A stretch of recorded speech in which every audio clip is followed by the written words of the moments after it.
Hello mga amigo, mga amiga. Andito na naman ako. Pakinggan ninyo ito para sa ating lahat. Nasaan na ako? 1 Juan 4:13. 4:13. Sana makinig kayo. Salamat Panginoon at syempre sa aking Holy Spirit. Nalaman nating na natili tayo sa Diyos at siya naman sa atin sapagkat pinagkalooban niya tayo ng kanyang Espiritu. Amen po.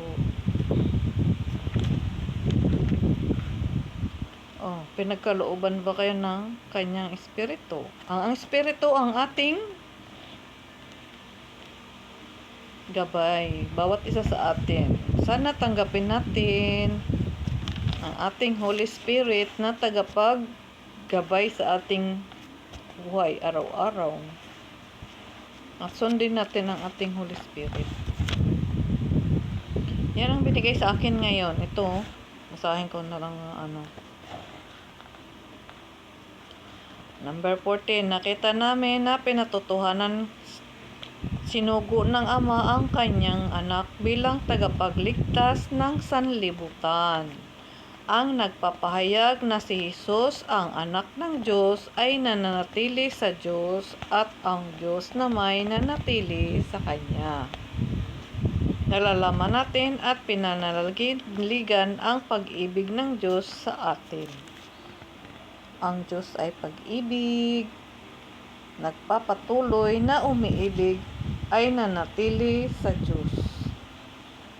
At nanatili naman sa Kanya ang Diyos. Ang pag-ibig ay magiging ganap kung hindi natin kinatatakutan ang araw ng paghukom. Sapagkat tayo'y tulad ni Kristo, kahit nasa daigdig pang ito, walang kakalakip na takot ang tunay na pag-ibig sapagkat pinapawi ng pag-ibig ang anumang pagkatakot. Hindi paganap ang pag-ibig ng sinumang natatakot sapagkat ang takot ay kaugnay ng parusa. Kaya huwag tayong matakot. Kaugnay pala ng parusahan yung takot. Kaya, pag wala kang takot, may pag-ibig ka na nga.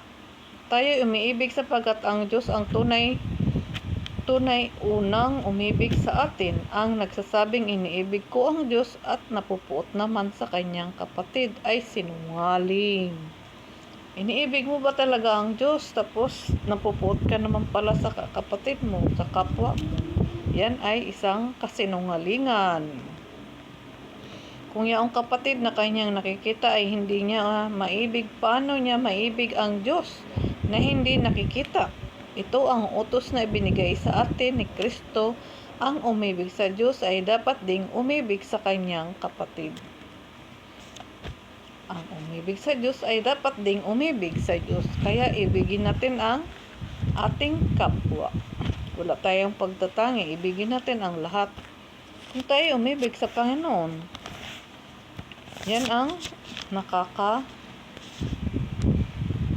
ng mga pagmahal natin ng kapwa, nakakapawi ng kasamaan, nakakapawi ng mga takot, pagmahal natin ng ating kapwa.